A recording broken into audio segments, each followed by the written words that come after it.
नमस्कार दोस्तों, आप सभी का स्वागत पूजा इलेक्ट्रिकल यूट्यूब चैनल में। आज की वीडियो के टॉपिक बहुत ही इंटरेस्टिंग है, जो कि है why birds don't get electrical shock. आखिरकार पक्षियों को ओवरहेड लाइन की वायर पे बैठने पर भी इलेक्ट्रिकल शॉक क्यों नहीं लगता। आज की वीडियो में हम यही क्लियर करने वाले हैं, तो वीडियो को शुरू से लेकर लास्ट तक जरूर देखें ताकि आपका ये टॉपिक क्लियर हो सके। और आपके मन का जो डाउट है कि पक्षियों को आखिरकार इलेक्ट्रिकल शॉक क्यों नहीं लगता, ये क्लियर हो सके। तो चलिए वीडियो को स्टार्ट करते हैं। दोस्तों, आपने कभी न कभी ओवरहेड लाइन की जो वायर होती है उस पे पक्षियों को बैठे तो देखा जरूर ही होगा, और आपके मन में ये सवाल जरूर आया होगा कि आखिरकार क्यों पक्षियों को इलेक्ट्रिकल शॉक नहीं लगता, और हमें गलती से भी हम इलेक्ट्रिकल वायर की कांटेक्ट में आ जाते हैं तो हमें बहुत ही बड़ा इलेक्ट्रिकल शॉक लगता है। आखिरकार ऐसा क्यों? क्योंकि बर्ड भी एक एनिमल है और हम भी एनिमल है, लिविंग एनिमल, लिविंग ऑर्गेनिज्म। तो आखिरकार क्यों बर्ड्स को इलेक्ट्रिकल शॉक नहीं लगता, ये जान लेते हैं। चलिए देखिए, ये एक बर्ड बैठा हुआ है, आप देख रहे होंगे ओवरहेड लाइन की वायर पे, जिसको इलेक्ट्रिकल शॉक नहीं लग रहा है। इसको इलेक्ट्रिकल शॉक क्यों नहीं लग रहा है, ये जानने से पहले हम ये जान लेते हैं कि किस कंडीशन में किसी एनिमल या बर्ड को इलेक्ट्रिकल शॉक लगता है। किसी एनिमल या बर्ड को इलेक्ट्रिकल शॉक लगने के लिए उसकी बॉडी में से करंट फ्लो होना बहुत जरूरी है। तो फर्स्ट जो पॉइंट है, किसी बर्ड को इलेक्ट्रिकल शॉक लगने के लिए फ्लो ऑफ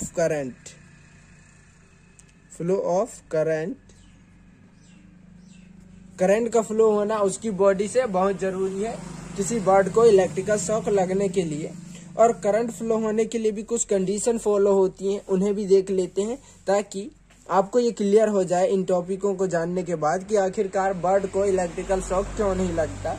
तो सबसे पहला जो टॉपिक है या पॉइंट है वो है, जिस भी सप्लाई लाइन की वायर से वो कनेक्ट है उस पे वोल्टेज होना, प्रेजेंट ऑफ वोल्टेज। और दूसरा जो पॉइंट है, लो रेजिस्टेंस, इसकी बॉडी का रेजिस्टेंस लो होना चाहिए, लो रेजिस्टेंस।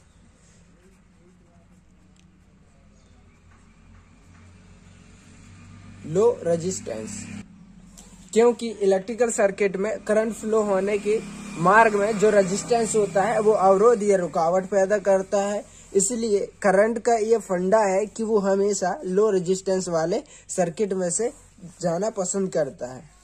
इसको हम इस तरीके से समझ सकते हैं। देखिए, ये एक रोड है जिसपे बहुत सारे गड्ढे हैं, उबड़ खाबड़ रास्ता है, और ये एक देखिए प्लेन एकदम स्मूथ रास्ता है। तो आप बताइए किस रास्ते से जाना पसंद करेंगे, स्मूथ रास्ते से या फिर रुकावट भरी रास्तों से?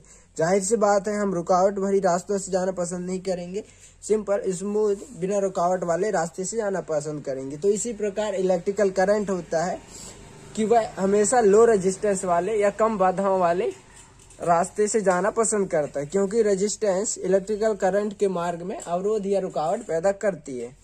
तीसरा एक और पॉइंट होता है, इलेक्ट्रिकल करंट फ्लो होने के लिए भी किसी भी सर्किट में या फिर बर्ड की बॉडी में से तीसरा पॉइंट जो है वो है पोटेंशियल डिफरेंस। उस बर्ड का सप्लाई लाइन की दो पोटेंशियल डिफरेंस वाली पॉइंटों से कनेक्ट होना चाहिए। अब ये पोटेंशियल डिफरेंस क्या होता है? हमारे घरों में जो सप्लाई आती है सिंगल फेज की, उसमें आपने देखा होगा एक फेज वायर होता है और एक न्यूट्रल वायर होता है। तो जो न्यूट्रल होता है, न्यूट्रल पॉइंट या न्यूट्रल वायर का पोटेंशियल हमेशा 0 होता है, और फेज वायर का पोटेंशियल होता है 220। देखिए कितना ज्यादा पोटेंशियल डिफरेंस है, 220 to 0। इसी कारण से इलेक्ट्रिकल सर्किट में फेज वायर से इलेक्ट्रिकल करंट न्यूट्रल की तरफ फ्लो होता है।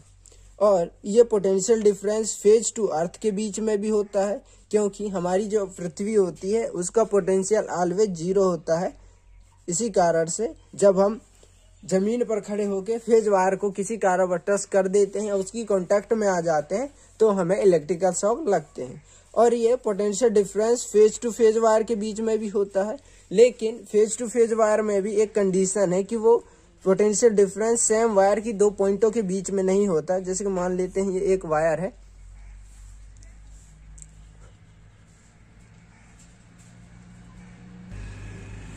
जिस पे आर फेज फ्लो हो रही है, तो इसके दो पॉइंट मान लेते हैं, एक पॉइंट ये हो गया और एक पॉइंट ये हो गया। इन दोनों पॉइंटों के बीच में यदि आप पोटेंशियल मेजर करेंगे तो यहाँ पर भी 220 और यहाँ पर भी 220 होगा, जो कि सेम होने के कारण इन दोनों पॉइंटों के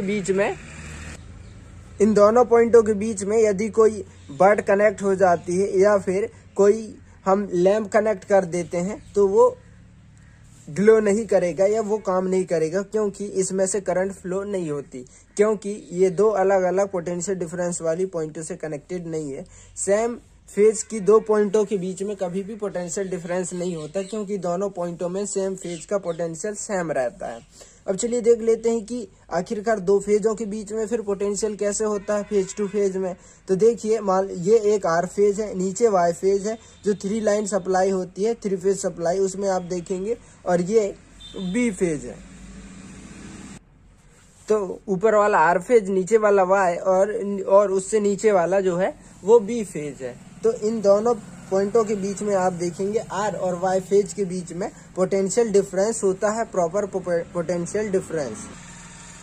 अब ये पोटेंशियल डिफरेंस होता कैसे है देख लेते हैं उसको। हमारे घरों में या फिर इंडस्ट्री में जो 3 फेज सप्लाई लाइन आती है वो डिस्ट्रीब्यूशन ट्रांसफार्मर से आती है, और डिस्ट्रीब्यूशन ट्रांसफार्मर की सेकेंडरी वाइंडिंग से। सेकेंडरी वाइंडिंग में 3 कॉइलें होती हैं, आप देखेंगे। डिस्ट्रीब्यूशन जो ट्रांसफार्मर होती है उसकी, जहां से हमें 3 फेज सप्लाई लाइन प्राप्त होती है, वहां पे इन तीनों कॉइलों की एक एक पॉइंटों को शॉर्ट कर दिया जाता है, और यहीं से हमें न्यूट्रल पॉइंट मिलता है। तो आप देखेंगे इन दो फेजों के बीच में, दो कोयलों, और ये जो एक एक पॉइंट बचती हैं कोयलों की, उनसे आर, वाई और बी फेज, 3 फेज हमें मिलती हैं। तो आप देखेंगे कि इन आर, वाई और वाई बी दो फेजों के बीच में या फिर इन तीनों फेजों के बीच में प्रॉपर पोटेंशियल डिफरेंस होता है, प्रॉपर फेज डिफरेंस होता है 120 डिग्री के कारण। इसीलिए दो फेजों के बीच में भी पोटेंशियल डिफरेंस होता है, लेकिन सेम वायर की दो पॉइंटों के बीच में कभी भी पोटेंशियल डिफरेंस नहीं होता। तो किसी सर्किट में या बर्ड की बॉडी में इलेक्ट्रिकल करंट फ्लो होने के लिए पोटेंशियल डिफरेंस का होना, और वायर पे वोल्टेज का प्रेजेंट होना, और उसकी बॉडी पे लो रेजिस्टेंस का होना बहुत जरूरी है।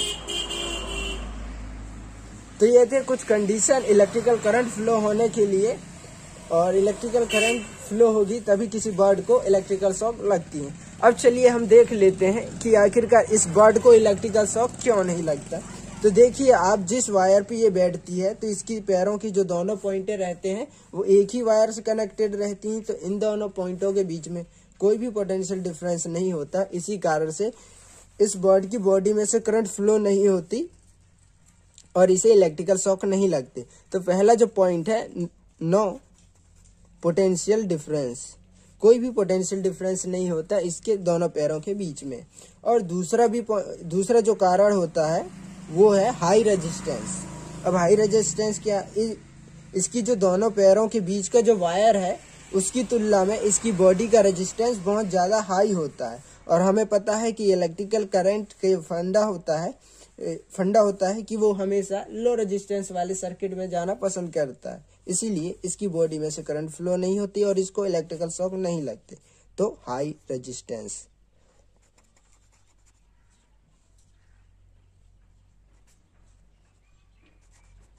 हाई रेजिस्टेंस के कारण ही इसकी बॉडी में से करंट फ्लो नहीं होती। तो आई होप दोस्तों आपको क्लियर हो चुका होगा कि आखिरकार क्यों बर्ड्स को इलेक्ट्रिकल शॉक नहीं लगता। अगर आपको हमारा वीडियो पसंद आया तो वीडियो को लाइक करें और चैनल को सब्सक्राइब करें इसी तरीके की इलेक्ट्रिकल से जुड़ी वीडियोस के लिए। तो मिलते हैं अगले वीडियो में, तब तक के लिए धन्यवाद।